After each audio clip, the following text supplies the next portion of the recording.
Bienvenidos y bienvenidas entonces al ciclo de conversatorios de la Red de Estudios sobre Fronteras Andinas. Bueno, para los que no me conocen, soy Estela Juste y pertenezco a la unidad ejecutora en Ciencias Sociales y Regionales de CONICET y la Universidad Nacional de Jujuy, Argentina, y junto a la doctora Bianca De Marchi, que nos acompaña ahí también, de la Universidad de Arturo Prat en Chile, nos encontramos coordinando en la coordinación general de nuestra querida y naciente red, y queremos, bueno, obviamente darles la bienvenida a este ciclo de conversatorios que inicia en este mes de abril, ¿no? Este ciclo que pensamos tiene como objetivo generar un espacio de encuentro, un espacio de diálogo y de intercambio sobre los trabajos académicos más recientes en torno, obviamente, al estudio de las fronteras andinas, ¿no? Para el presente año, la red tiene previsto un encuentro virtual cada mes que va a estar dedicado a un eje temático en particular, ¿no? En ese sentido, los coordinadores responsables de cada eje son los que definen tanto el contenido como la modalidad del encuentro. En esta oportunidad, el eje de abril lo dedicamos a las dinámicas antropológicas transfronterizas, y es coordinado por quienes hoy nos acompañan, la doctora Ethel Alderete, de la Unidad Ejecutora en Ciencias Sociales y Regionales de CONICET y la Universidad Nacional de Jujuy, y el doctor Nahuel Odone, perteneciente, a ver si lo digo bien, al Instituto de Estudios Comparados de la Universidad de Naciones Unidas. Estudios regionales comparados de la Universidad de Naciones Unidas. Bueno, sin más, y agradeciendo nuevamente su presencia, voy a invitar a Ethel y a Nahuel a que den inicio a la moderación del encuentro. Así que, Ethel, ¿quieres iniciar tú? Yo voy a silenciar mi micrófono. Sí, bueno, buenas tardes, todas, todos, todes. Un gusto de estar aquí, de encontrarnos. Y muy entusiasmada por escuchar y conversar sobre esta presentación de Alan. Yo quería contarles, tomarme unos minutitos para contarles cómo fue que llegamos a pedirle a Alan que presente hoy, porque recuerdan, en nuestro único y primer encuentro había quedado un poco así en el aire la metodología que íbamos a seguir para seleccionar las presentaciones. Yo les pedí que nos dieran libertad y bueno, nos tomamos esa libertad. Entonces, por un lado, empezamos a hacer búsquedas en internet de qué había publicado, de cuáles eran los investigadores que aparecían, por ejemplo, en Google Académico, trabajando sobre fronteras. Una posibilidad era invitar a personas, investigadores, investigadoras, que no estuvieran en nuestra red todavía. Y bueno, de hecho surgieron muchísimas temáticas interesantes, investigadores de otros, inclusive de otras regiones de Latinoamérica, como Venezuela, Colombia. Y la otra posibilidad era empezar a conocernos quienes estábamos ya insertos en la red, y quizás invitar a algunos de nosotros. Y para eso, yo lo que les quiero comentar, porque ¿cómo hice para encontrar a Alan? Bueno, obviamente que ese fue el camino que tomamos, pero me fue muy útil este archivo que preparó Estela, que es este archivo donde es un Excel. Ahora yo lo estoy viendo, no sé si puedo compartir, pero tampoco es importante. Este archivo de Excel que se llama Contacto de Red de Fronteras, donde están nuestros nombres, a qué país pertenecemos, la institución, las temáticas de trabajo, las fronteras donde trabajamos, la dirección electrónica, y en la última columna hay una columna que se llama Enlace a su producción académica. Bueno, con ese archivo yo empecé a ingresar a los distintos enlaces, porque muchos de nosotros tenemos cargada nuestra producción en estas herramientas que existen como Academia, ResearchGate, y fue así como encontré el trabajo de Alan sobre el que vamos a conversar hoy. Digo porque en algún momento también en la reunión pasada, por ahí se conversó de la posibilidad de tener un repositorio de nuestras publicaciones para ir conociéndonos. Bueno, yo creo que esta alternativa de que quienes ya tenemos cargado las producciones en estas herramientas como Academia, ResearchGate, etcétera, conocernos de esa manera es una forma mucho más práctica que crear un repositorio, por lo menos en esta instancia en la que no tenemos muchos recursos ni tiempo de hacerlo, pero por eso les digo, solo como referencia para que si ustedes utilizan ese archivo que creó Estela, podemos ir conociéndonos, leyendo nuestras publicaciones, y quienes no tienen todavía las publicaciones cargadas en estas herramientas, bueno, aconsejo que lo hagamos y así estamos todos, tenemos acceso, y aparte que tiene acceso todo el mundo, no solo los integrantes de la red. Bueno, revisando esas publicaciones, obviamente que había diversas publicaciones sumamente interesantes para presentar, pero ¿qué me pasó con este trabajo de Alan? Uno que aborda el tema de fronteras, el tratar de entender qué significan las fronteras desde la perspectiva de los actores. Entonces me pareció como tema de inicio, el puntapié inicial para nuestras charlas, que era un buen punto de inicio el hablar sobre qué pensamos que son las fronteras, pero no desde la perspectiva académica, porque hay muchísimo publicado desde la perspectiva académica, sino desde la perspectiva de quienes viven en la frontera, y mucho más particularmente en este caso los niños y jóvenes que viven en la frontera. Entonces me pareció sumamente interesante desde ese punto de vista.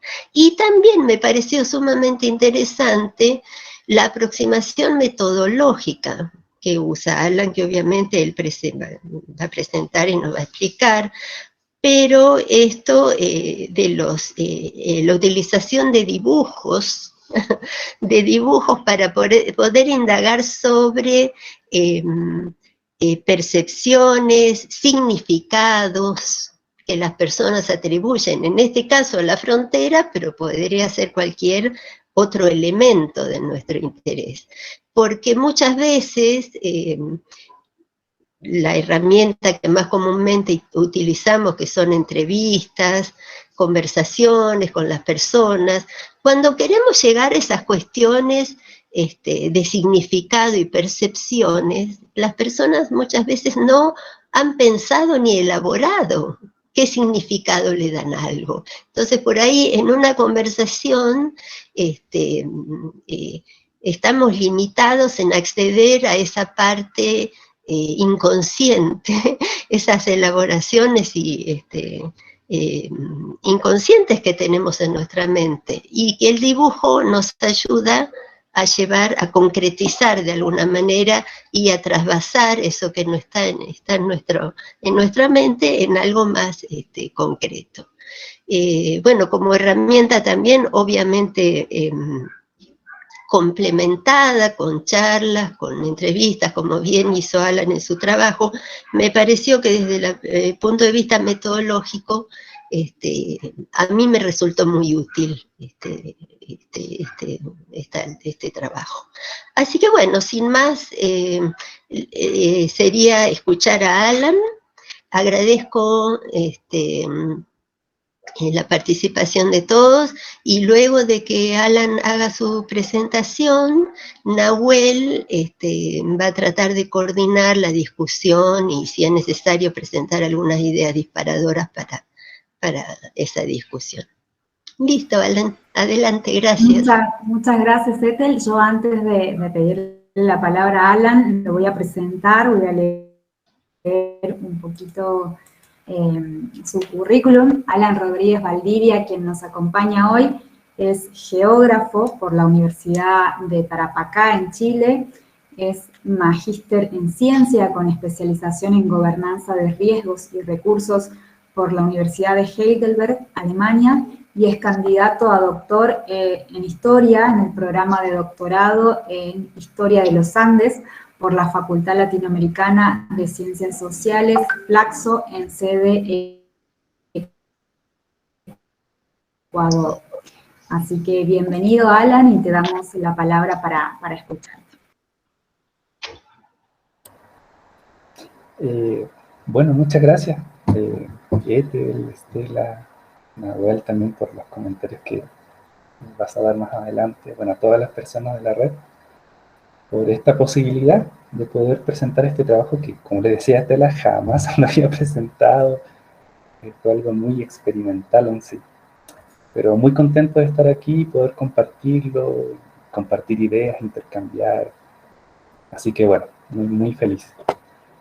Voy a pasar a compartir la presentación. Perfecto, Alan, se ve bien allí. Gracias, Estela. Ya, bueno, a ver, ¿qué les comento?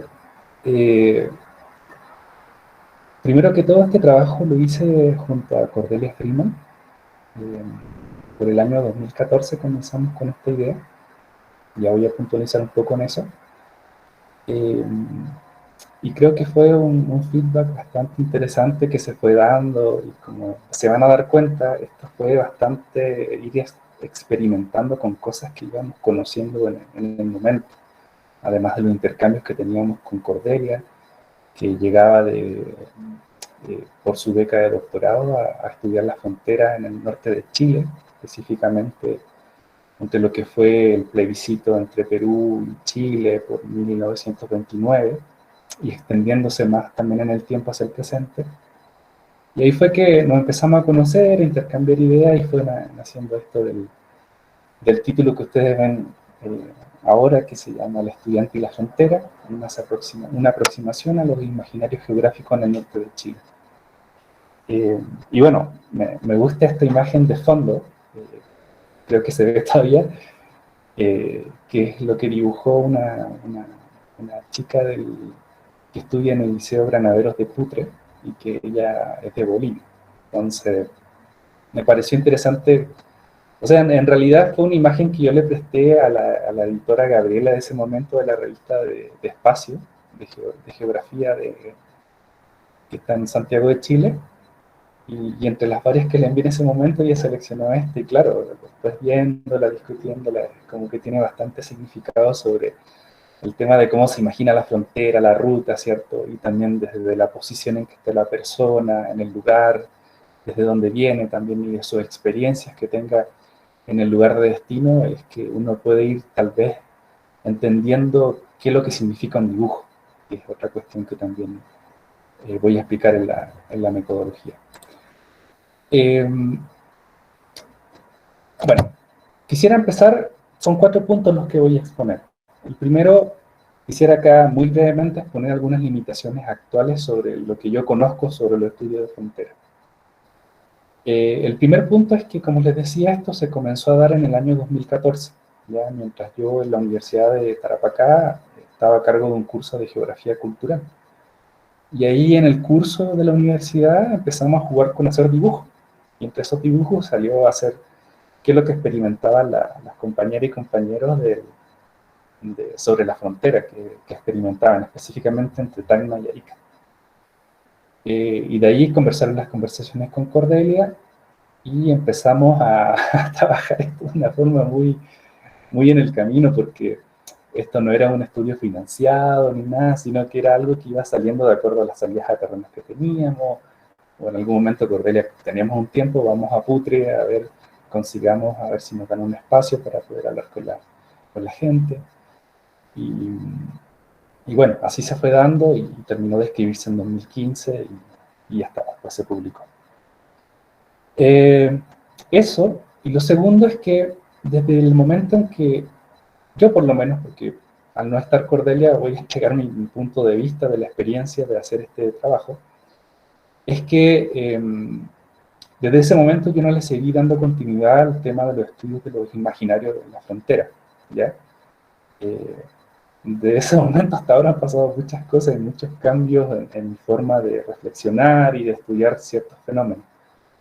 Entonces, es muy probable, y esto va con el punto 3, que mi aproximación ahora, o lo que estoy hablando, tenga mucha relación con ese momento, pero puede que desconozca, debería ser así, desconozco mucho de la producción que se ha hecho sobre este, o estudios similares sobre la frontera.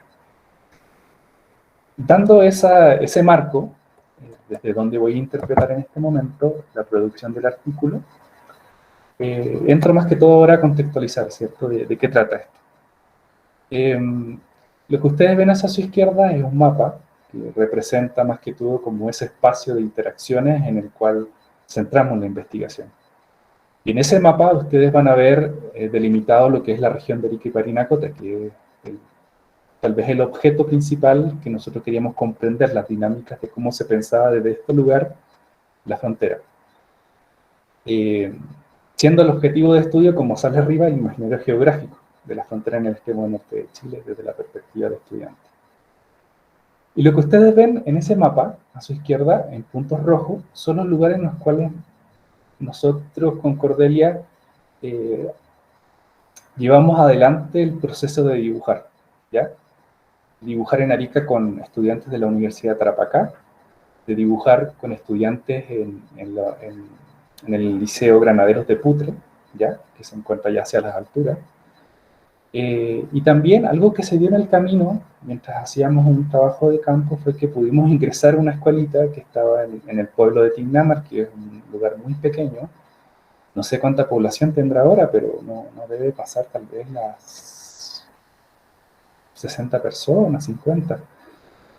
Desconozco el número exacto ahora, pero en ese lugar también entendimos de que llegaba gente a trabajar desde Bolivia o de Perú y traían a sus hijas, a sus hijos a esos lugares a poder consigo y los llevaban a estudiar a estos lugares.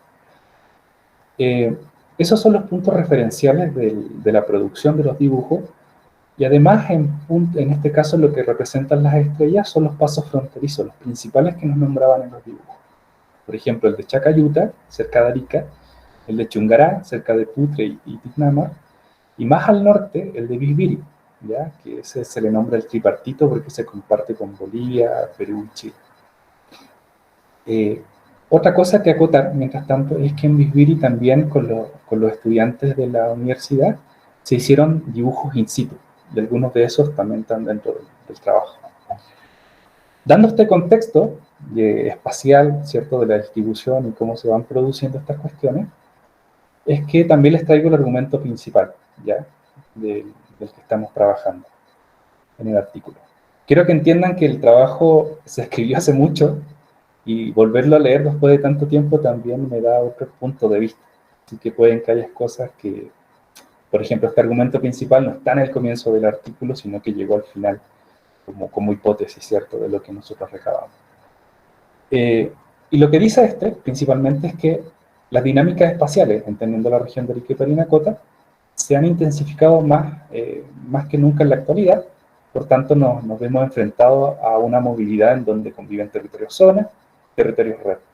Y ahí la respuesta, el imaginario geográfico construido desde arriba hacia los individuos, genera en sus mentes territorios zona, lo que se ve representado en la mayoría de los mapas.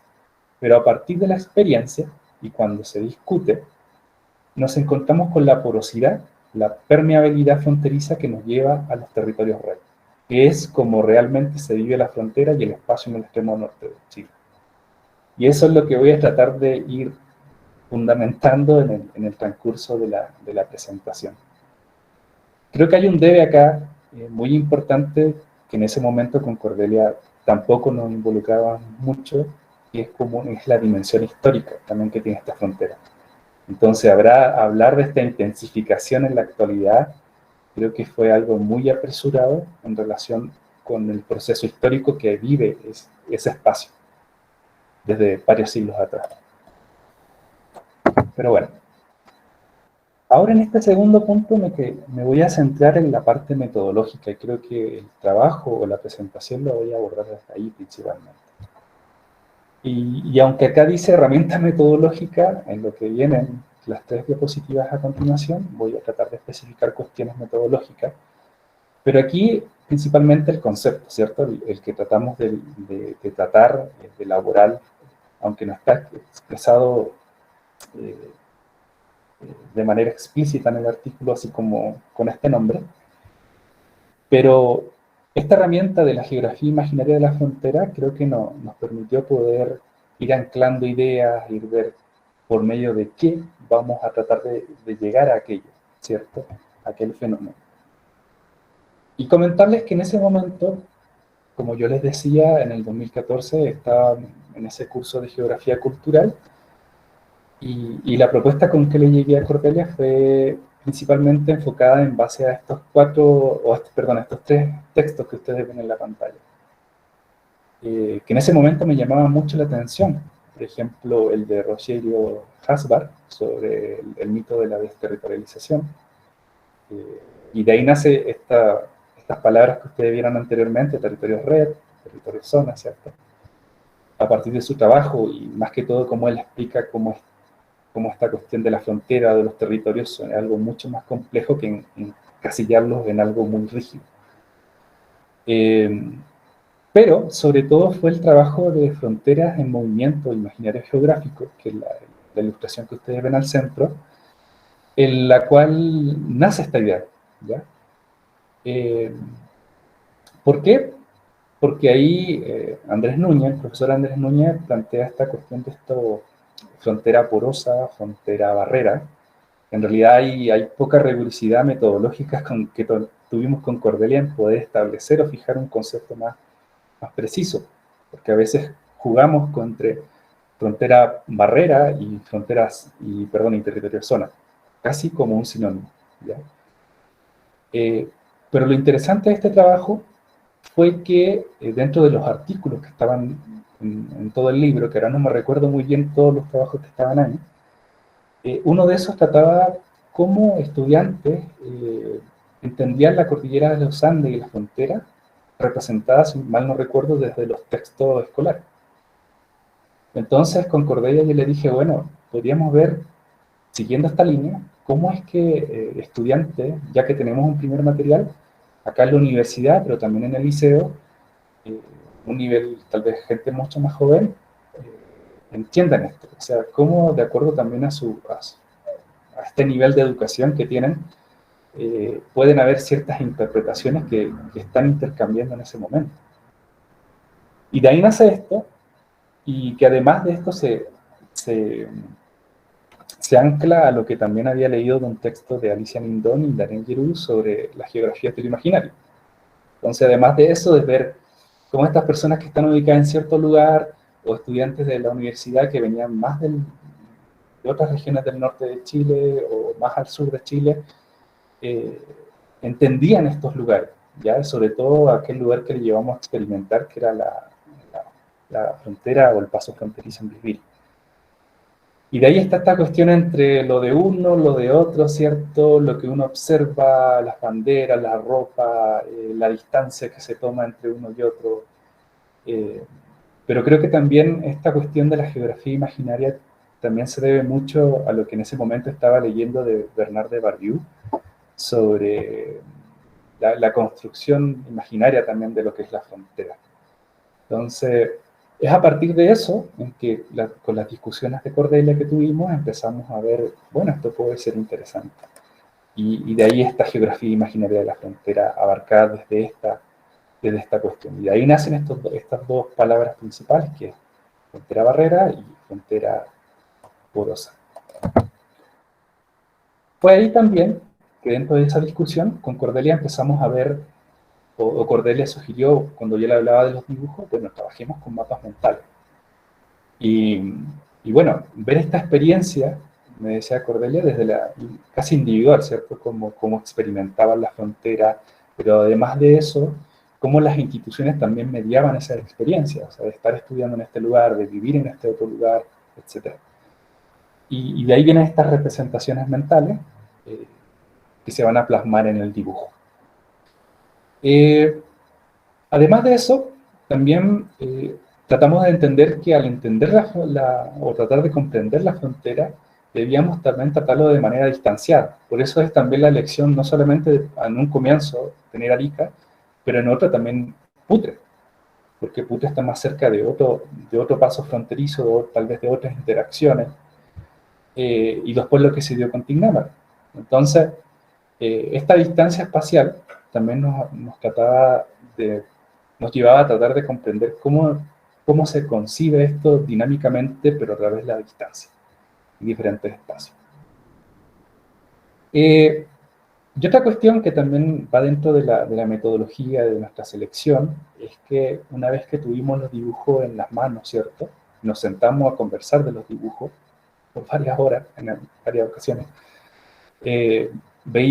Comenzamos a mirar, bueno, hay cosas que se repiten, ¿cierto? Como algunos elementos que podríamos caracterizar como en una variable natural, otros económicos que hablan de las interacciones, de los intercambios de ciertos bienes, ¿cierto? De viajar a cierto lugar por ciertos servicios.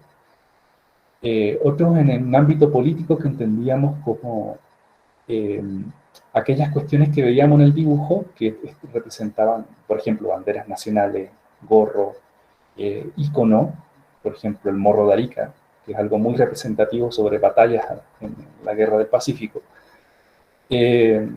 Y también otras cuestiones socioculturales, por ejemplo, de cómo dibujaban cierta casa, o cuestiones por el estilo.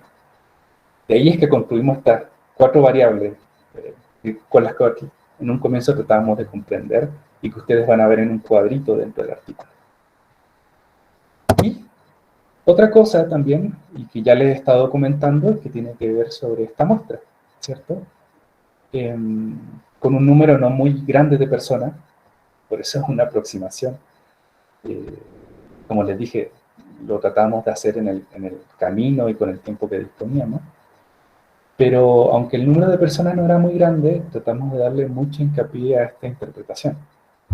Y en este caso, lo que ustedes ven en este cuadro son como rangos de edad, ¿cierto? Que podemos encontrar en cada grupo, la localización de cada uno y la relación que tenían con cada frontera. Por ejemplo, en Tignamar más con Tungará, igual que en Putre, y en Arica más con Chacayuta, y también las experiencias que tuvieron con Diosvira. Contarles que el tema del dibujo no es solamente que las personas dibujen, sino que lo que tratábamos de hacer es llevar una pregunta o ir hilando algún argumento, que las personas dibujaran, y cuando esto terminaba, nos sentábamos, armábamos un círculo y comenzábamos a discutir, que explicaran el dibujo, ¿cierto? Que explicaran lo que plasmaban en eso. Entonces, ahí va a haber una diferencia importante en los resultados que más adelante les voy a mostrar sobre una cosa es dibujar, una cosa es lo que interpreta una persona como yo, que estoy tratando de entender ese fenómeno, y otra cosa es lo que explica la persona sobre el dibujo, que dibujó, y de lo que para esa persona significa esta idea de frontera. Tercer punto, los hallazgos, principalmente. A lo que llegamos, de una manera muy general, que ustedes pueden ver acá, y también en una tabla que está en el artículo, son ciertos elementos que fuera de esas categorías, esas variables que nosotros les expliqué anteriormente, fue acá lo que vimos que más se repetía en los dibujos, como un análisis más de tipo cuantitativo, ¿cierto? Sobre tomar elementos y tratar de ir clasificándolos. Y en este caso hubo otra clasificación que tenía relación con aquellos elementos que las personas nos decían. Por ejemplo, la cordillera de los Andes, ¿cierto? Aparece bastante en los dibujos, dentro de las representaciones. Incluso, si nosotros hablamos de gente que está en Arica, fíjense, el estudiante de la Universidad de Tarapacá, también la dibujaban, aunque había una distancia, aunque se ve un poquito más en las personas que estaban en el Liceo Granaderos de Putre. Y lo mismo, una cuestión muy repetitiva en los dibujos son los controles fronterizos. Entonces, a veces, y tal vez son errores de tipo metodológico, de no introducir una pregunta correcta, o de solamente tal vez entender en ese momento, hablar de cómo, qué entendían por el paso de Chacayuta o el paso de Tungará, y a veces tal vez puede que las personas se remitían a esos lugares, o en otros no, porque puede ser que solamente la experiencia de esto que entienden como frontera esté dado solamente por el paso que dan en esos lugares. Por ejemplo, niñitas o niños que debían pasar con su papá o su mamá y que debían llevar algún permiso o algo para poder estudiar en Putre. En cambio, había una diferencia entre las personas que estaban en la universidad porque no necesitaban de esa compañía. Entonces, solamente con su cédula podían pasar a un país y a otro. Entonces, cómo se experimenta ese lugar puede que sea algo tal vez muy relevante para la propia vida o interacción que tiene la persona con estos lugares. Otra cuestión importante, y acá se van a dar cuenta que hay una diferencia mucho más grande entre el liceo y la escuelita, que son pocos los dibujos, pero especialmente entre el liceo y la universidad, que es la ruta internacional. Y acá uno puede llegar a ciertas interpretaciones, ¿cierto? ¿Por qué se dibuja tanto la carretera? Probablemente que la gente que viene desde Bolivia o la gente de Chile que va hacia otros lugares tiene muchas horas más de recorrido cruzando la frontera de Chungará, más que todo, que aquellas personas que están entre Arica y Iquique, perdón, entre Arica y Tacna, que para cruzar esa frontera de Chacayuta lo pueden hacer en 1 hora y media, 2 horas, si te vas en un auto es menos, si te vas en un bus es más tiempo. Entonces, la experiencia de, llamémoslo, navegar o circular a través de estas rutas puede estar dentro de la experiencia de la persona como algo sumamente importante dentro del tiempo que desgasta, ¿cierto?, recorrerlo. Y ya en otra cuestión repetitiva son las banderas nacionales, como tal vez en esta variable política que nosotros veíamos, que son o que se repiten bastante en los dibujos. De tener que dibujar y colocar la bandera, el nombre, ¿cierto?, del país, pero se dibujaban bastante las banderas para poder diferenciar. Al igual que aparecen, como ven ustedes, perdón, si ustedes van siguiendo las columnas hacia de izquierda a derecha, la última columna nombra lo que son las líneas fronterizas, ¿cierto? Y también se dibujan bastante. Por ahí en el artículo, después que conversábamos con Cordelia, lo incluimos de que nos dábamos cuenta cómo algunas personas tal vez no llevan la forma de representar las fronteras. Entonces, a veces, un chico del Liceo Granadero abrió su celular, claro, tratando de que nosotros no le veamos, ¿cierto? Pero al final sí como que lo vimos, de que él abría su celular y empezaba a mirar la frontera ahí. Después otras personas también lo comenzaron a hacer, o sea, de ver un mapa y de ese mapa hacer su representación. Creo que esto habla también mucho de aquellas capacidades de dibujar, ¿cierto? Y cuestiones por el estilo que lo voy a tomar luego en las conclusiones. Pero estos son los elementos más importantes que salen en sí mismos de los dibujos, ¿ya? Que nosotros vimos y se podía, o tratamos de cuantificar. Otra cosa es cuando ya lo tratábamos de ver desde un punto de vista más cualitativo, que era, bueno, ¿qué es lo que aparecen en estos mapas? En estos dibujos, perdón. Y bueno, llegamos a nuestra interpretación, a una conclusión sobre que habían 14 mapas que representaban una frontera barrera. Principalmente porque en esos dibujos aparecía la línea fronteriza, porque aparecía bastante lo que eran los pasos fronterizos. Fíjense que en esta imagen que ustedes ven hacia su izquierda superior, ya no está solamente la de Chacayuta y Santa Rosa, sino que está la de Pisiga y Colchane, más en la región de Tarapacá, más al sur. Entonces, claro, la experiencia también, si uno le dice a Arica y Parinacota, y si uno le abriera mucho más la experiencia de cómo experimenta la frontera, va mucho más allá de este espacio.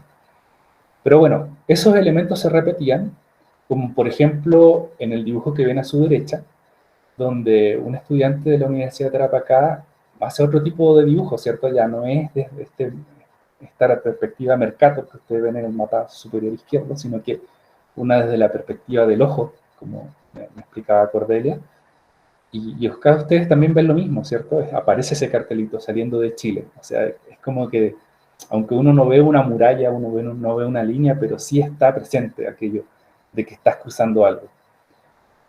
Y por último, otra de las imágenes que utilizamos, que en sí mismo no es el dibujo en sí, sino que es una fragmentación que hicimos con Cordelia de otro dibujo, en el cual sacamos específicamente estas representaciones que habían en ese dibujo.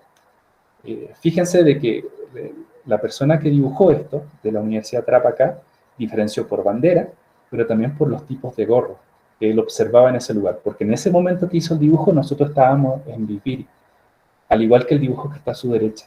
Entonces son dibujos in situ de lo que ellos estaban experimentando por primera vez y de lo que veían. Si no me equivoco, si no es en este dibujo o en otro, un compañero también dibujó a la policía, pero la policía de Perú, de Bolivia y de Chile, y con distintos trajes. Entonces eso, aunque no lo incluimos, son cuestiones muy interesantes sobre estas cuestiones. En otros mapas, que tampoco aparecen en el artículo, un chico de Bolivia hizo un mapa y decía los pasos de Chuto, porque no solamente era la frontera donde se pasa, por ejemplo, Chungará, que es el paso fronterizo, sino que hay otros pasos que llaman ilegales, ¿cierto? Y él nos decía pasos de Chuto. Y por ahí pasaban otro tipo de mercancías. O sea, la frontera tiene una dinámica totalmente distinta desde la mirada que uno le ve. Y además de eso, también dentro de lo que era la región de Arica y Parinacota y el mar, nos decía mar para el verde, si no me equivoco, mar para Bolivia. Entonces están esas cuestiones políticas también dentro de estos dibujos, ¿cierto? Y depende también de la experiencia de cada persona. Quiero también acotar en este momento que la frontera barrera y la frontera porosa, tal vez ustedes no van a ver ahora que coincida con el número de fronteras porosas, porque para Cordelia y para mí era difícil poder llegar a decir, bueno, esto es exactamente una frontera barrera y esto es exactamente una frontera porosa. Porque ya dentro de nuestra interpretación, sí, está la línea fronteriza, pero aparecía otro dibujo encima que nos hablaba de interacciones. Entonces, ese tipo de clasificación, aunque conversamos bastante, no fue difícil dejar, si de los 22 mapas 10 son de esto y 2 son de esto, sino que habían elementos dentro de los dibujos que eran complejos de poder clasificar. Por eso es que ustedes ven acá que nosotros llegamos a una conclusión de que habían 8 mapas que representaban una frontera porosa. Y justamente lo que yo les decía, a su izquierda, ustedes ven un mapa que, claro, tiene las líneas fronterizas, tiene las banderas, pero encima nos hacen un círculo y nos dicen de las expectativas que tenía esta persona, no me acuerdo si era un chico o una chica del Liceo Granaderos de Putre, pero nos decía, estas son las expectativas que yo o mi familia tenemos para poder llegar a estudiar aquí, a vivir acá. Y también de la interacción, o sea, de que esto se cruzaba. O sea, aparte de esto, de que era difícil, o sea, ya ver este dibujo y decir, bueno, sí, esto es poroso, pero a la vez también es una barrera, pero cuando nos explicaban los dibujos, nos decían, sí, este es el dibujo, pero a ver, acá lo que está ocurriendo es que, claro, nosotros sabemos que pasamos por el paso fronterizo, lo demás, pero esto lo hacemos continuamente. Yo cierto tiempo vivo acá, después me voy para allá, viene mi familia, pasamos cosas. Entonces, no tenemos a veces muchos líos para poder cruzar ese paso fronterizo. A veces ya les conocían o cuestiones por el estilo. Entonces, al explicarnos, al relatarnos los dibujos, esto cambiaba, o sea, la percepción que nosotros teníamos sobre estas representaciones se modificaba.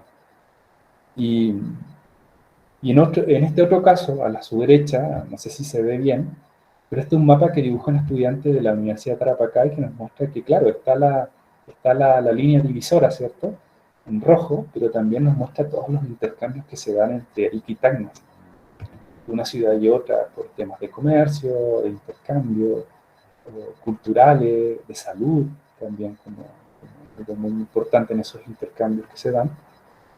Entonces vemos que esta cuestión, aunque esté la línea, aunque estén los dibujos, aunque estén las banderas, aunque estén los trajes, la interacción y la experiencia en esos lugares, aunque sean pasos fronterizos, cambia al momento que nos van relatando su quehacer. Finalmente, traje ahora 4 puntos que consideré que son creo, relevantes dentro de la metodología y los resultados que obtuvimos.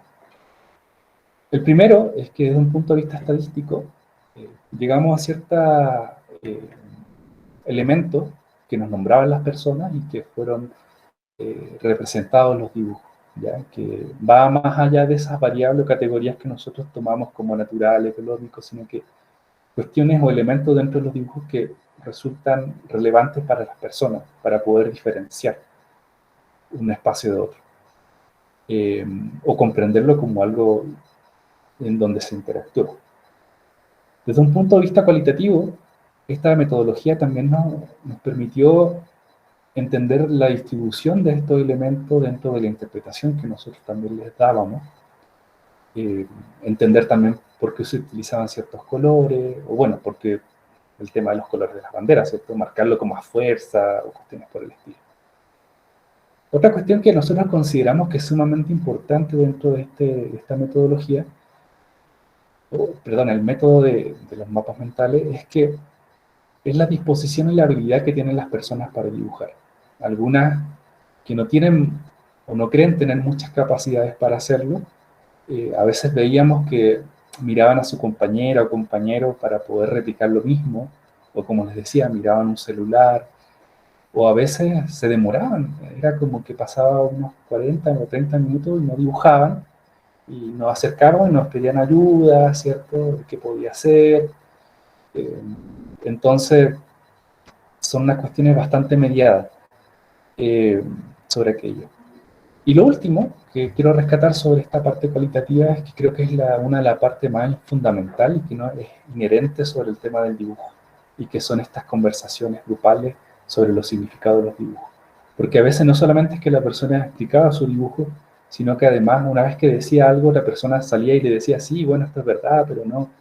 O sea, era una discusión que tal vez no la abarcamos mucho dentro de este trabajo. También ver esta cuestión de los niveles de estudio, el origen geográfico, también permite tener una perspectiva de por qué se dibuja de esa forma, ¿cierto? Como los que le decía a este chico que era de Bolivia, estudiaba en Putre, pero aún así estaba esta cuestión de la reclamación del mar, ¿cierto? Del espacio, de otros pasos fronterizos, y llamémoslos ilegales, ¿cierto?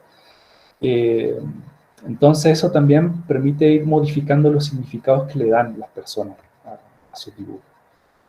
Y por último,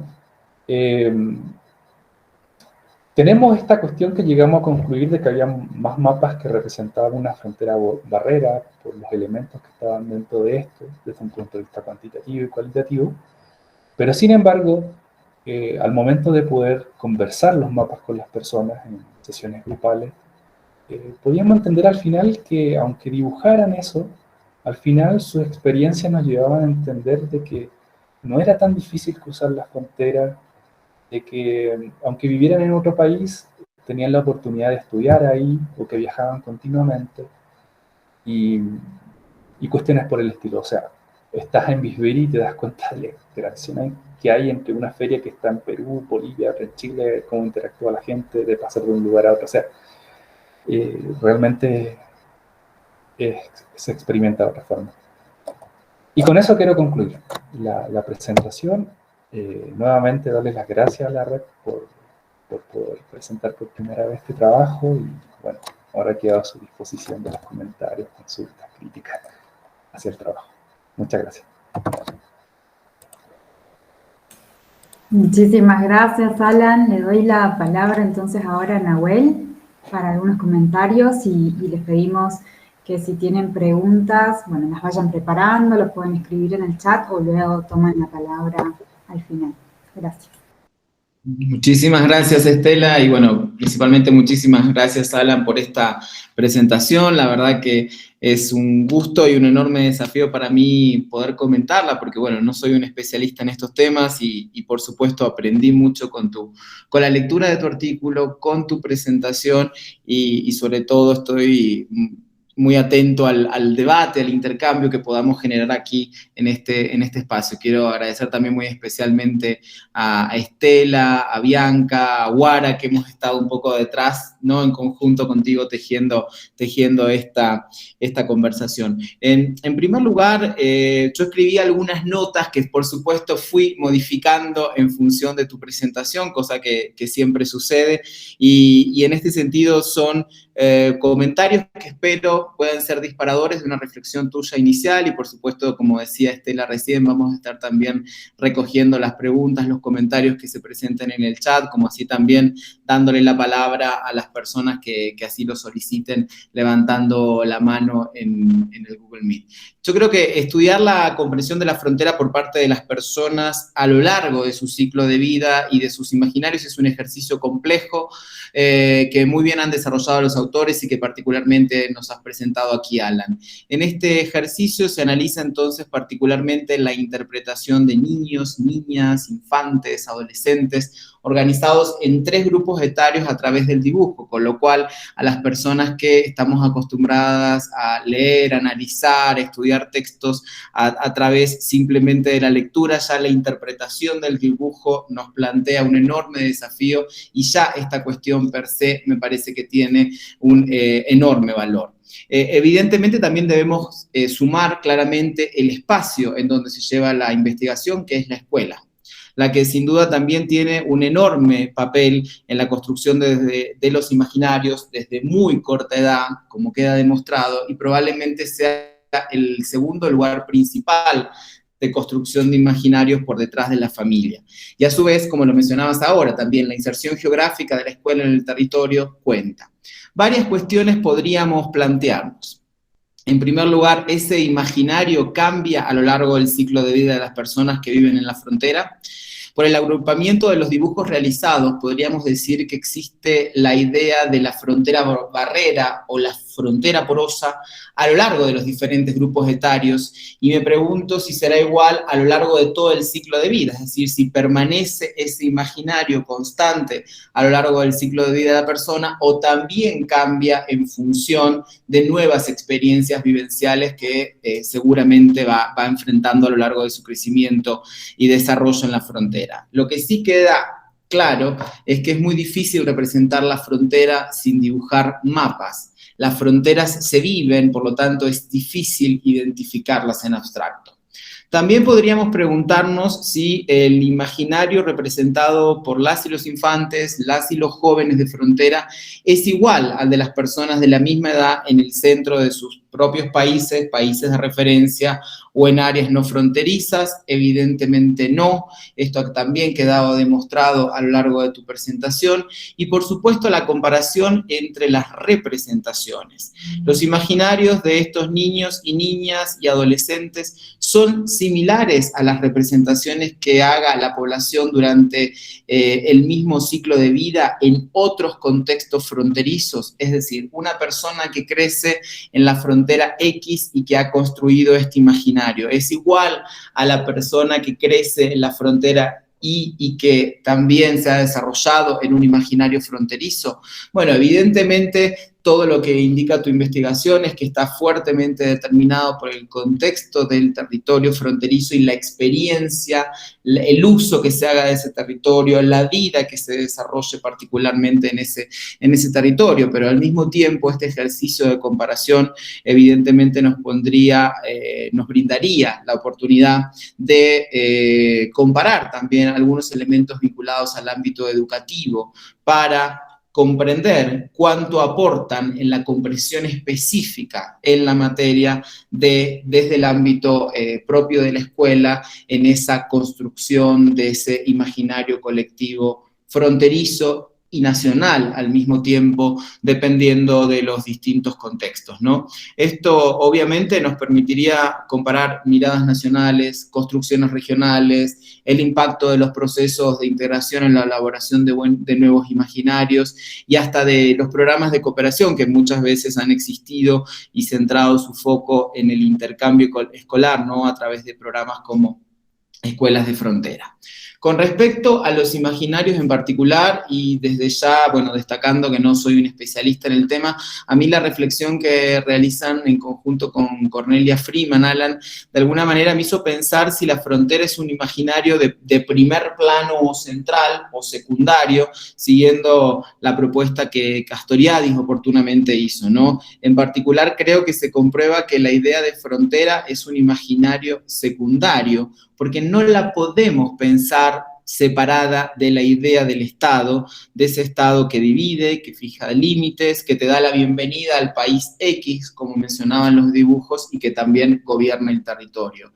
Y creo que se comprueba también en una de las cuestiones que justamente remarcabas recién, Alan, en las conclusiones, es decir, en el nivel estadístico mencionado en este tramo final, de alguna manera me da la sensación que se relaciona con esa función reguladora que existe de la interpretación de la frontera y que Claude Raffestin había mencionado en sus estudios, ¿no? Los controles fronterizos, las rutas nacionales, los cortes detectados en los mapas importan y mucho, digamos. Vos remarcabas recién algo que a mí me llamó poderosamente la atención y que quizás en el texto no lo había interpretado de la misma manera, la importancia de cómo cruzamos y quién nos acompaña en el cruce parece también ser clave en la construcción de ese imaginario fronterizo que tanto impacta en la experiencia de vida. No encontré quizás en el texto un tramo referido a eso específicamente, pero ahora sí claramente en tu exposición, y por eso la frontera no es una línea, la frontera de alguna manera es, como decía Raffestin, ese elemento de comunicación biosocial que cumple una función reguladora entre las personas, ¿no? Siguiendo desde esta perspectiva, digamos, la idea de frontera como imaginario secundario y siguiendo el enfoque de Castoriadis, me parece que queda claramente demostrada y graficada en el estudio a partir de ese rol de división y de regulación que tiene entre estos estados, ya sean nacionales o plurinacionales. Y si bien desde las ciencias sociales me parece que por momentos hemos un poco caído en la tentación de construir la idea de frontera como casi un imaginario primario, cierto es que no la podemos comprender de manera independiente, autorreferencial, como se podría hacer con otras categorías, ¿no? Y en esto algunos ejemplos que da Castoriadis son bastante claros, digamos, por ejemplo, la relación entre Estado y ciudadanía.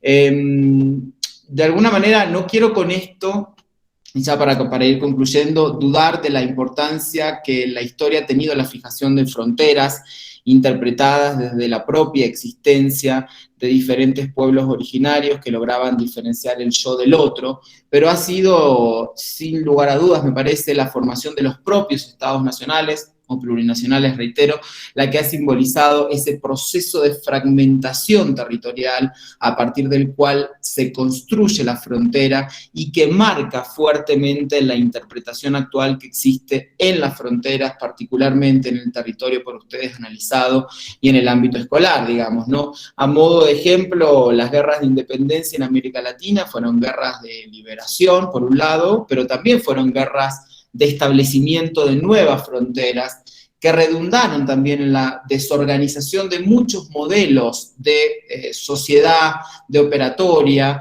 de vida comunitaria, productivos en las nuevas repúblicas, en la generación de zonas más rezagadas, de zonas periféricas que no lograban de alguna manera reinsertarse en el nuevo sistema capitalista, si lo vemos desde este ángulo, y sobre todo en la generación de fuertes cortes territoriales, ¿no? Hay numerosos historiadores, pienso en este momento en Makula y Bushnell, digamos, que hablaban de alguna manera lo artificiales que parecen las fronteras en América Latina, en donde tenemos una serie de criterios que tienen un rol claramente unificador, como es el lenguaje, como es incluso, o lo era hasta hace poco, la religión, entre otros factores, y a diferencia de otros procesos, ¿no?, que se han dado en otros contextos regionales.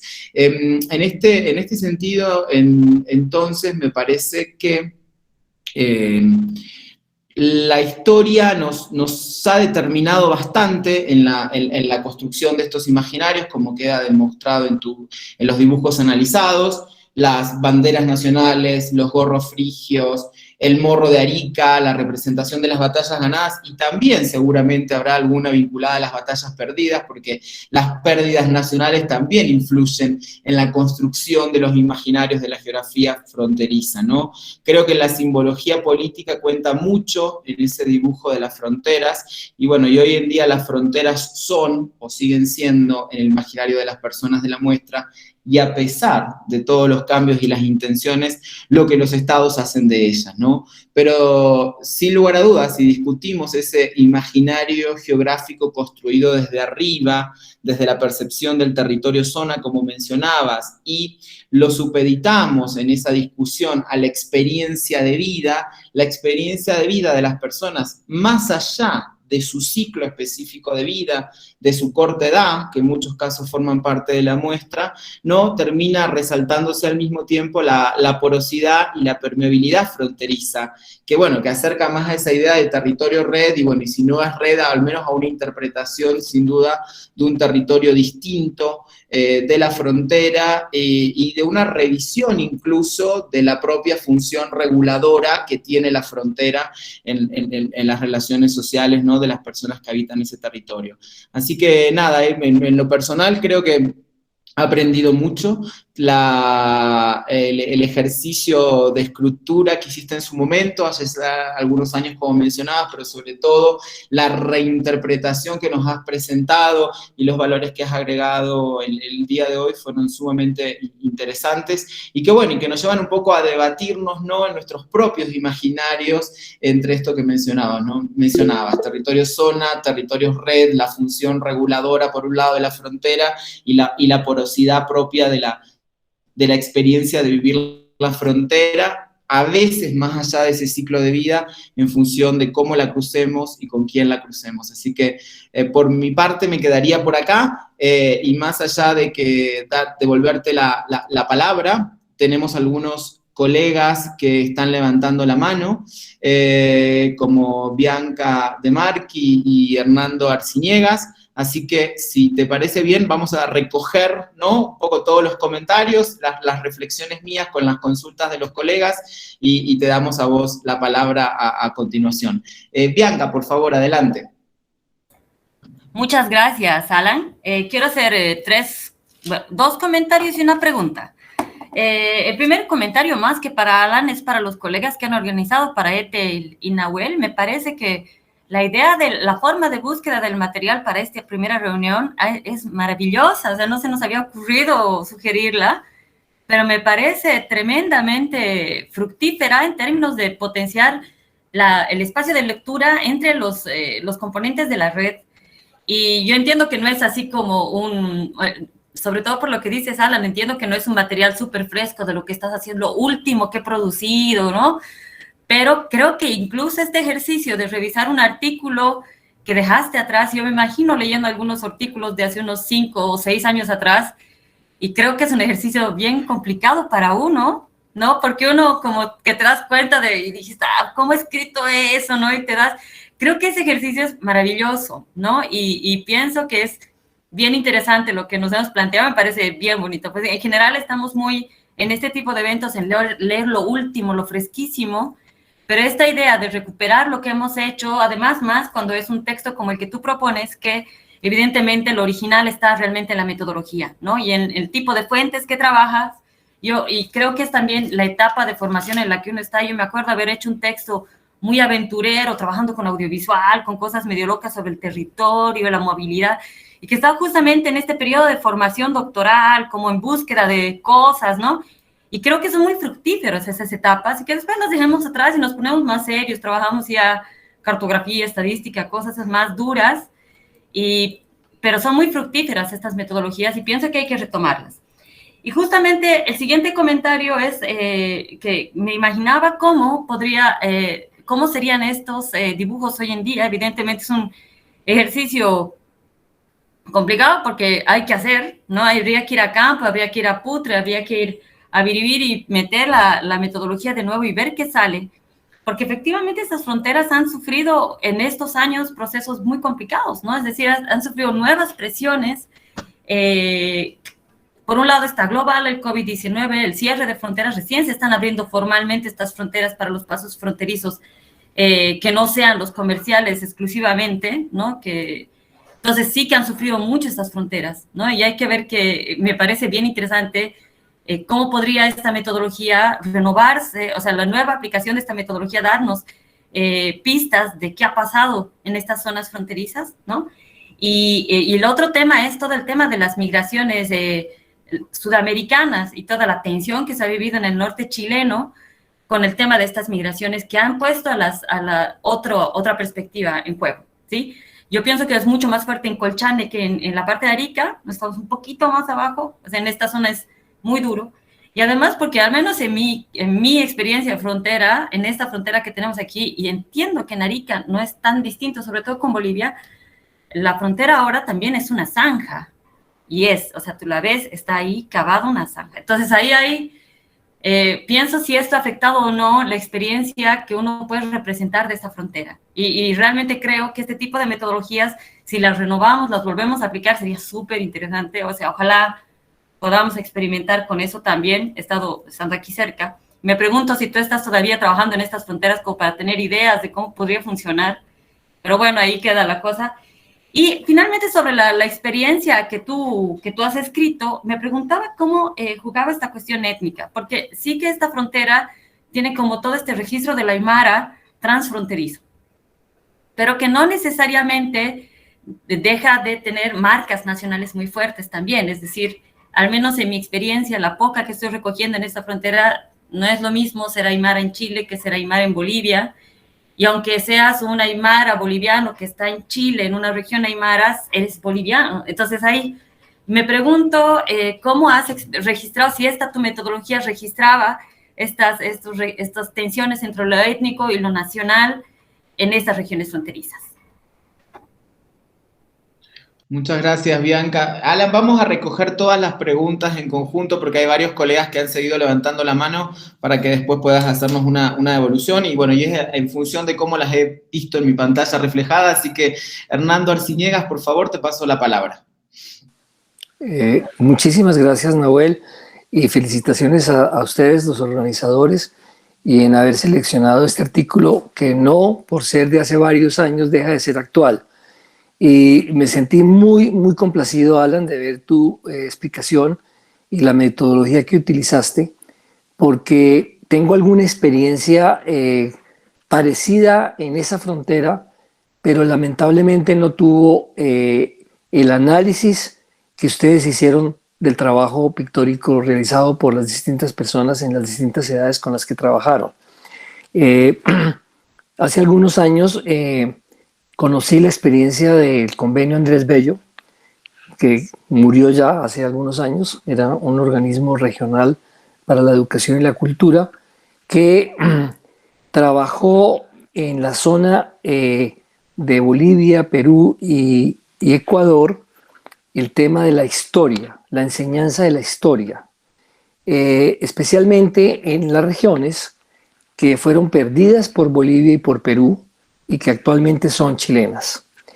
Entonces, ¿qué impacto tenía la enseñanza de la historia en los niños sobre la forma como en cada país se enseñaba la historia? Y participaron una diversidad de profesores de historia y obviamente que eran 3 historias distintas. Los acontecimientos fueron los mismos, uno solo, pero en Chile se enseñaba la historia del triunfador y en los otros países del derrotado. Y eso se transmite a los niños, ¿sí? Y ese trabajo lamentablemente no tuvo avances mayores, pero sí generó la concientización de una cantidad de profesores de escuelas de los 3 países en la región, y esa semilla quedó viva en esos profesores de historia. Y ellos intentaron trabajar una historia común y única, proyecto que quedó frustrado. En alguna oportunidad que trabajé en la comunidad andina en Lima, hubo un intento de hacer un convenio entre una universidad de Chile y una universidad de Perú para que un grupo de profesores de historia hicieran una historia común, intento que fracasó también. Y luego, para ir al tema de los dibujos, más recientemente, y en la misma época en que ustedes hicieron el trabajo, participé en la coordinación de un trabajo con unas entidades del norte de Chile y del sur de Perú para trabajar el tema del imaginario de la paz, ¿sí? En plena época en la cual Bolivia había demandado a Chile por el tema de los límites marítimos. O sea que había una etapa tensa en las relaciones políticas entre los países.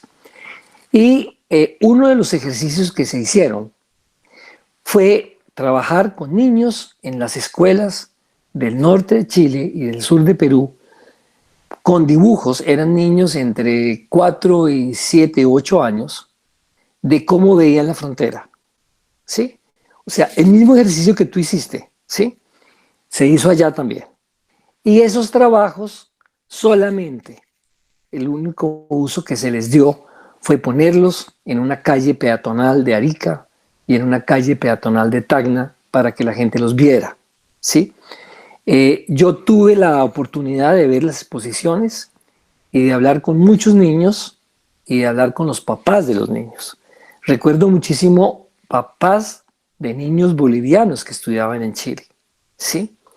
Y cómo esos niños y esos papás tenían un terrible conflicto porque vivían en Chile, recibían educación en Chile, les enseñaban una historia distinta a la que ellos conocían como bolivianos de su vida, de su vivencia, de su historia y de su sentimiento.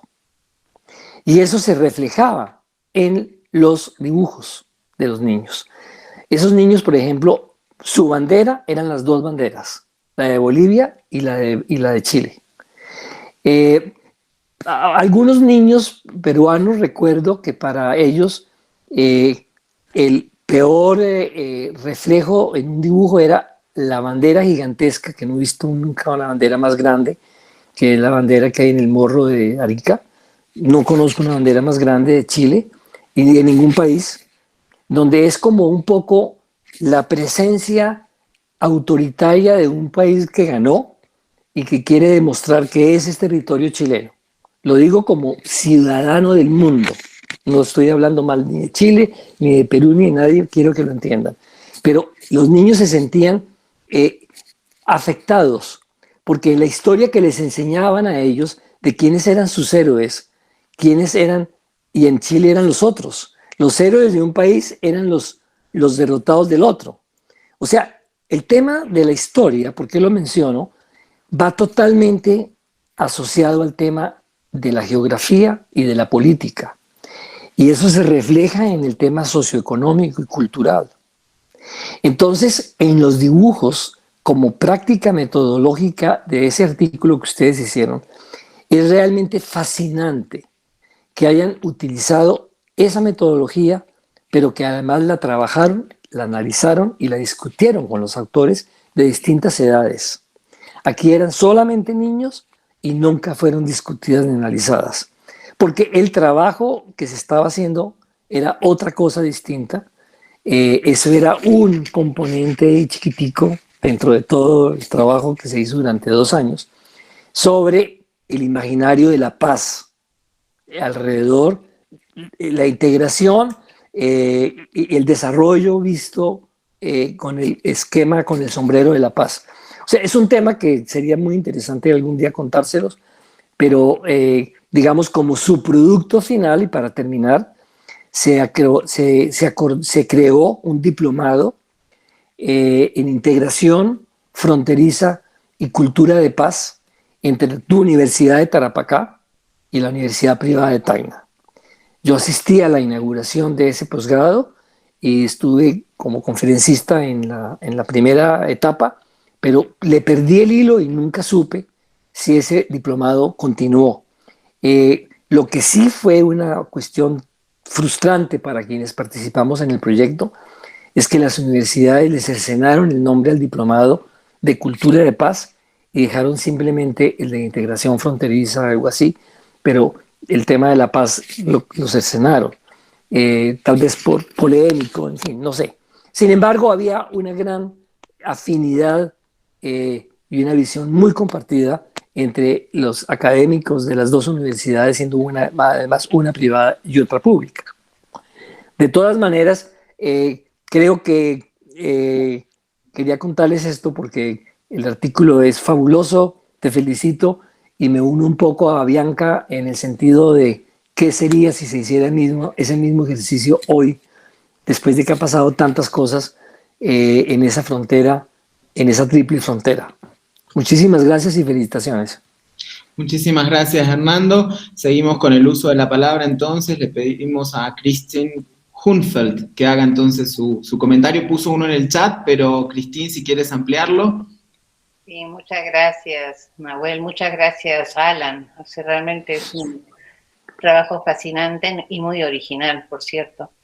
Lo que yo quería resaltar es subrayar la importancia de la historia, por supuesto, Hernando, ¿no? Esa frontera aymara desde tiempos ancestrales, ¿no? Ha tenido muchas peripecias a lo largo de la historia, ¿no? Y seguramente las representaciones cambian. Y no hay que olvidar que también hay élites de por medio que están forjando esa frontera, cuya intención es dividir la territorialidad étnica, ¿no? Eso es algo de muy atrás y que también se complementa con migraciones después de la Guerra del Pacífico, ¿no? Desde Chile, que busca asentar a personas que son leales al gobierno y a la nación chilena, ¿no? Y lo mismo sucede en parte del lado peruano y boliviano. Ahora, en cuanto al comentario de Bianca, que me parece fabuloso, ¿no? Que es justamente este tema de la etnicidad, ¿no? Y la longevidad de la etnicidad. Yo quisiera saber si en el presente esa etnicidad todavía se refleja en cuestiones de parentesco, por ejemplo, o en términos de la organización comunal, ¿no? Que son, digamos, los baluartes fuertes de integración de lo que se podría llamar el tradicional grupo étnico. Y una cosa que se me ocurre muy lateralmente, cuando yo pienso en cierre de fronteras a lo largo del siglo XIX, la idea inmediata que surge en mi mente es el contrabando y las coimas de las policías, ¿no? Y todo lo que hace la gente para seguir interactuando, ¿no? De manera normal, pero que de repente sale cifrado como contrabando, o sea, se convierte en un acto ilegal. Y la ilegalidad, por tanto, se convierte en una reafirmación de lo nacional. No sé qué reflexiones te merezca eso, Alan. Me encantaría oír. Muchísimas gracias, Cristín, por tu consulta. Fernando Sadir, por favor, te damos la palabra. ¿Cómo están a todas, a todos? ¿Cómo estás, Alan? Yo también comparto lo que dijeron algunas compañeras y compañeros en relación a los aspectos muy positivos que veo en tu trabajo, ¿no? Esta cuestión de ir a las fronteras y hacer un análisis de las fronteras desde las propias fronteras, esto que llama Grimson, ir a las fronteras y tener un análisis desde las propias fronteras, no desde el centro, como en general las corrientes teóricas en frontera y en Estados Unidos se ha visto mucho las perspectivas de los norteamericanos en relación a lo que era la frontera, ¿no? Eso es muy valuable en tu trabajo. Y también algo que me llamó mucho la atención y que no es muy común verlo, esto de trabajar con niños, adolescentes, o qué perspectivas tienen sobre esto, de qué es el fronterizo, ¿no? Realmente me llamó mucho la atención, me gustó mucho. Ahora bien, desde mi punto de vista, ¿qué debilidades veo en el trabajo? También considerando esta cuestión que decían los compañeros que hace 5 o 6 años se hizo, uno va viendo, pero bueno, pero mirándolo para el futuro, más teniendo en cuenta que vas a hacer tu tesis doctoral o no sé si seguís trabajando en algunas cuestiones. A ver, dame un segundo que no anoté. Mira, yo veía como que el trabajo lo veo dividido en dos partes, digamos. Una primera parte que es una cuestión histórica, teórica de algunas cuestiones que las desarrollás dentro de todo sistemáticamente, y yo te voy a hablar desde mi experiencia en la frontera de Jujuy de Argentina con Bolivia, Jujuy con Potosí, y algunas cuestiones que me quedaron algunas dudas en relación a tu trabajo, ¿no? Esto, por ejemplo, una primera parte que es teórica, desarrollar algunas cuestiones históricas, y una segunda parte que es estadística, viendo esto de los mapas que vos haces referencia, las percepciones de los fronterizos, ¿no? Pero me queda la duda en un análisis teórico en relación a eso. No hay una profundización teórica como lo planteas al principio del trabajo, en esto de la cuestión del Estado, las cuestiones históricas, los conflictos bélicos, etcétera, etcétera, ¿no? Es como que hacer referencia a estas percepciones de los alumnos, pero no encuentro la relación con aspectos como estos, que una te dije recién, el aspecto del Estado, por ejemplo, del Estado. Cómo se construye la nación en Chile, cómo se construye la nación en Perú y en Bolivia, y cómo eso afecta en sí estas percepciones, que la nombras en el trabajo, pero no veo un desarrollo más profundo, y es como que me queda la duda en el trabajo, ¿no? Sobre esto, por ejemplo, y te digo esta cuestión porque yo trabajando acá en Jujuy y con Potosí, yo siempre tomé al principio esta idea de analizar la frontera desde donde yo vivía, desde Argentina, desde Jujuy, ¿no? Y conocía la construcción de lo que fue la nación en Argentina, las posiciones sobre los indígenas, la exterminación, etcétera, etcétera, ¿no? Lo que es la mirada pro-europea de la Argentina con sus políticas, etcétera, etcétera, ¿no?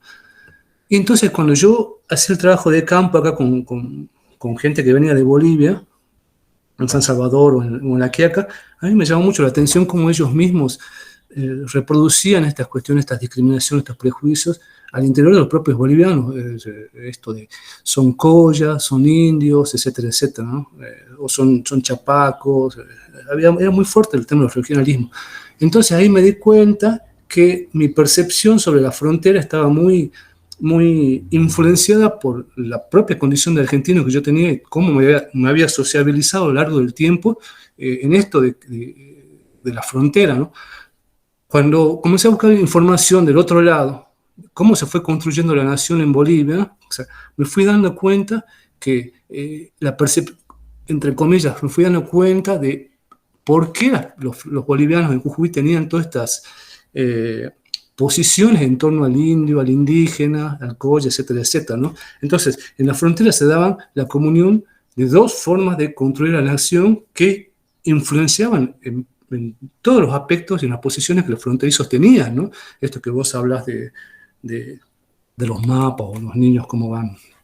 Ese es un aspecto que considero. Y otro también, en relación a estas cuestiones teóricas que vos desarrollás, lo nombrás al principio, es el tema de la globalización, ¿no? Sobre el tema de la globalización, que la nombrás, pero en el desarrollo del trabajo no se ve un análisis en relación a las posiciones, al posicionamiento de los fronterizos en torno a la globalización.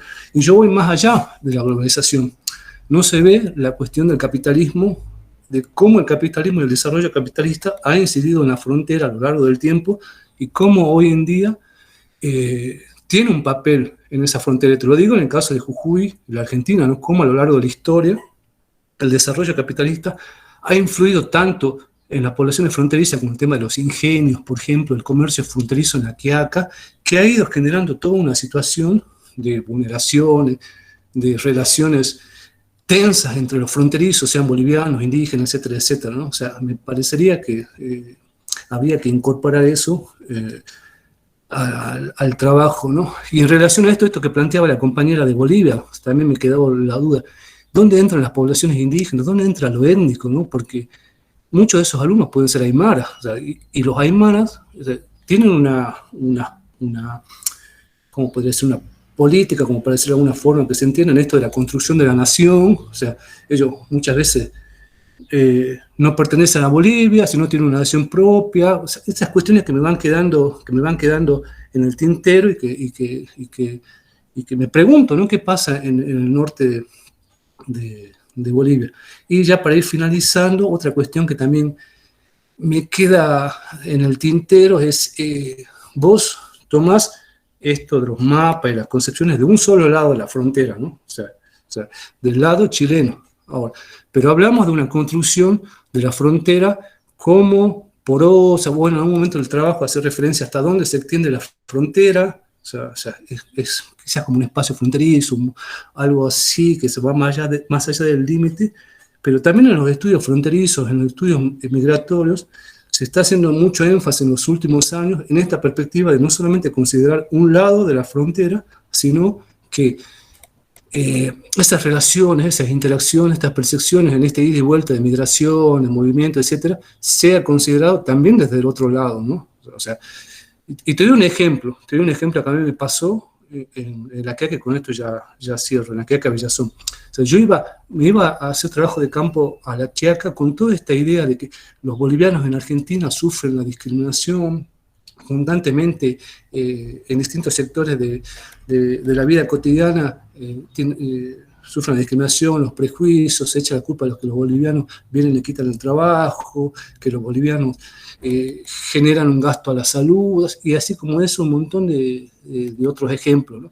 Entonces yo llego a la frontera con esta idea, o sea, llego a la frontera, a La Quiaca, comienzo a hacer trabajo de campo, las mujeres embarazadas que se movilizaban desde Villazón a La Quiaca por X motivo. Y cuando voy a preguntarle a la gente de Villazón, o sea, qué pensaba de la discriminación que había sobre los bolivianos en Argentina, etcétera, etcétera, o sea, cuál era su posición, me dijeron algo que me dejó con la boca abierta. O sea, me dieron su perspectiva, que yo no la había considerado nunca. Me dijeron, o sea, ustedes siempre hablan de la discriminación, de cómo nos tratan a nosotros, que nosotros somos culpables de esto, que todo lo negativo lo ven en nosotros, en Argentina. Pero nunca ustedes se preguntan de los aspectos positivos y del crecimiento y el desarrollo que ustedes han tenido a lo largo del tiempo gracias a nosotros. O sea, ven todo lo malo en nosotros, pero no ven todo lo positivo que generamos en su país. O sea, a mí me dejó con la boca cerrada, porque yo iba con la noción de la frontera y de todos los problemas que había dentro de mi estado desde una perspectiva, pero cuando llegué al otro lado era completamente otra la perspectiva y otra pregunta y otro cuestionamiento que ellos hacían al respecto, ¿no? Entonces pienso esto, la incorporación de la frontera más allá de y creo que puede ser un aporte para la red, ¿no? O sea, porque muchas veces